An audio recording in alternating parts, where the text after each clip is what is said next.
Santo Agostinho. Livro 9. Capítulo 9, 10 e 11. Confissões. Capítulo 9. Esposa e mãe exemplar. Educada assim na modéstia e na temperança, mas sujeita a seus pais pela tua mão que por seus pais a ti. Logo que chegou a idade núbil, foi dada em matrimônio a um homem, a quem serviu como a senhor. Procurou conquistá-lo para ti, falando-lhe de ti com suas virtudes, com as quais tu a tornavas bela e reverentemente amável e admirável ante seus olhos. Suportou suas infidelidades conjugais com tanta paciência, que jamais teve com ele a menor briga por isso, pois esperava que tua misericórdia viria sobre ele, e que lhe trouxesse, com a fé, a castidade. Seu marido, se de um lado era sumamente afetuoso, por outro era extremamente colérico. Mas ela tinha o cuidado de não contrariá-lo nem com ações, nem com palavras, se o visse irado.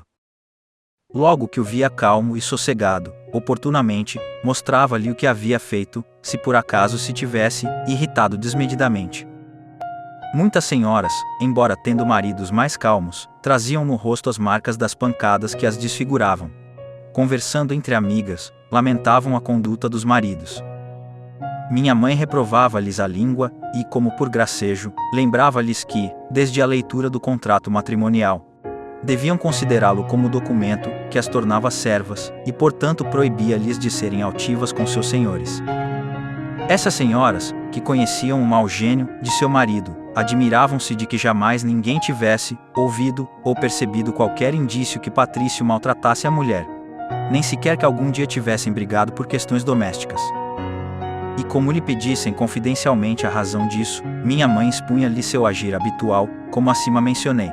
Algumas, após experimentar, punham-no em prática, e davam-lhe graças, as que não a imitavam continuavam a sofrer humilhações e violências. Sua sogra, a princípio irritara-se contra ela por causa dos mexericos de criadas malévolas. Mas conseguiu conquistá-la com respeito, contínua tolerância e mansidão, que ela mesma, espontaneamente, denunciou ao filho as línguas intrigantes das criadas, que perturbavam a paz doméstica entre ela e a nora, e pediu que as castigasse. Ele, em obediência à mãe, para manter a disciplina familiar e a harmonia entre os seus, mandou açoitar as acusadas, segundo a vontade da acusante. E esta prometeu-lhes ainda que esse era o prêmio que devia esperar quem, querendo agradá-la, lhe dissesse mal da nora. E ninguém mais se atreveu a fazê-lo, e viveram as duas em doce e memorável harmonia. A esta tua boa serva, em cujo seio me criaste, ó meu Deus, minha misericórdia, dotaste de outra grande virtude, a de intervir como pacificadora, sempre que podia, nas discórdias e querelas. Daquilo que ouvia de queixas amargas, vomitadas com animosidade ressentida, quando na presença de uma amiga os ódios mal digeridos se desafogam em amargas confidências a respeito de uma amiga ausente. Ela nada referia uma a outra, senão o que poderia servir para a reconciliação. Este dom me pareceria de pouca monta se uma triste experiência não me houvesse mostrado grande número de pessoas por não sei que horrível contágio de pecados, espalhados por toda parte, que não só revelam as palavras pesadas de inimigos irados, mas que ainda acrescentam coisas que não foram ditas. Quem fosse realmente humano, deveria ter em pouca conta, ou não excitar nem fomentar as inimizades dos homens, e melhor ainda procurar extingui-las com boas palavras. Assim era minha mãe, ensinada por ti, mestre interior, na escola de seu coração. Por fim, conquistou para ti o seu marido, já no fim da vida, não tendo que lamentar no cristão o que havia tolerado no infiel. Ela era verdadeiramente a serva de teus servos, e todos os que a conheciam te louvavam, honravam, te amavam em sua pessoa, porque percebiam tua presença em seu coração, confirmada pelos frutos de uma vida santa. Havia sido mulher de um só homem, cumprira sua dívida de gratidão com os pais, governara sua casa piedosamente, e dava testemunho com suas boas obras.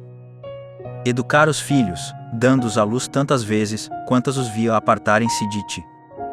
E de nós, que nos chamamos teus servos por liberalidade tua, nós que vivemos em comum na graça de teu batismo, antes de adormecer em tua paz, ela cuidou de nós como se todos fôssemos seus filhos. E de tal modo nos serviu como se fosse filha de cada um de nós. Capítulo 10. O êxtase de hóstia. Estando já próximo o dia em que teria de partir desta vida que tu, Senhor, conhecias, e nós ignorávamos. Sucedeu, Creio, por disposição de teus ocultos desígnios, que nos encontrássemos sós, eu e ela, apoiados em uma janela que dava para o jardim interior da casa em que morávamos. Era em Ostia, sobre a foz do Tibre, onde, longe da multidão, depois do cansaço de uma longa viagem, recobrávamos forças para a travessia do mar. Ali, sozinhos, conversávamos com grande doçura, esquecendo o passado, ocupados apenas no futuro. Indagávamos juntos na presença da verdade, que és tu, qual seria a vida eterna dos santos, que nem os olhos viram, nem os ouvidos ouviram, nem o coração do homem pode conceber. Abríamos ansiosos os lábios de nosso coração ao jorro celeste de tua fonte, da fonte da vida que está em ti, para que, banhados por ela, pudéssemos de algum modo meditar sobre coisa tão transcendente. Nossa conversa chegou à conclusão que nenhum prazer dos sentidos carnais, por maior que seja, e por mais brilhante e maior que seja a luz material que o cerca, não parece digno de ser comparado à felicidade daquela vida em ti.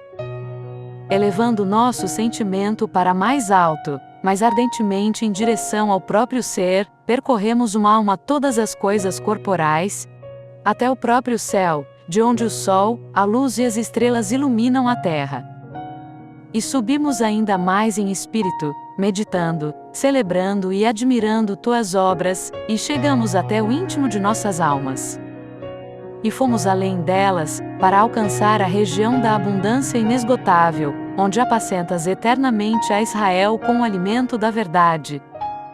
Lá onde a vida é a própria sabedoria, por quem foram criadas todas as coisas, as que já existem, e as vindouras, sem que ela própria se crie a si mesma. Pois existe agora como antes existiu e como sempre existirá. Antes, nela não há nem passado, nem futuro, ela apenas é porque é eterna, mas ter sido, ou haver de ser não é próprio do ser eterno. E enquanto assim falávamos dessa sabedoria e por ela suspirávamos, chegamos a tocá-la momentaneamente com supremo ímpeto de nosso coração. E suspirando, deixando ali atadas as primícias de nosso espírito, e voltamos ao ruído vazio de nossos lábios, onde nasce e morre a palavra humana, em nada semelhante a teu verbo, Senhor nosso, que subsiste em si sem envelhecer, renovando todas as coisas. E dizíamos, suponhamos, que se calasse o tumulto da carne, as imagens da terra, da água, do ar e até dos céus. E que a própria alma se calasse, e se elevasse sobre si mesma, não pensando mais em si, se calassem os sonhos e revelações imaginarias e, por fim, se calasse por completo toda língua, todo sinal. E tudo o que é fugaz, uma vez que todas as coisas dizem, a quem sabe ouvi-las, não fizemos a nós mesmas, fez-nos o que permanece eternamente. Se, dito isto, todas se calassem, atentas a seu Criador, e se só ele falasse, não por suas obras, mas por si mesmo, de modo que ouvíssemos sua palavra, não por uma língua material, nem pela voz de um anjo, nem pelo ruído do trovão, nem por parábolas enigmáticas, mas o ouvíssemos a ele mesmo, a quem amamos nas suas criaturas, mas sem o intermédio delas, como agora acabamos de experimentar, atingindo em um relance a eterna sabedoria, que permanece imutável sobre toda a realidade, e supondo que essa visão se prolongasse, que todas as outras visões cessassem, e unicamente esta arrebatasse a alma de seu contemplador, e a absorvesse e abismasse em íntimas delícias, de modo que a vida eterna seja semelhante a este momento de intuição que nos fez suspirar. Não seria isto a realização do entrar em gozo de teu Senhor? Mas quando se dará isto? Por acaso quando todos ressuscitarmos? Mas então não seremos todos transformados? Tais coisas dizíamos, embora não deste modo, nem com estas palavras. Mas tu sabes, Senhor, que naquele dia, à medida que falávamos dessas coisas, quanto nos parecia vil este mundo, com todos os seus deleites, disse-me minha mãe: Filho, quanto a mim, já nada me atrai nesta vida. Não sei o que faço ainda aqui, nem porque ainda estou aqui, se já se desvaneceram para mim todas as esperanças do mundo.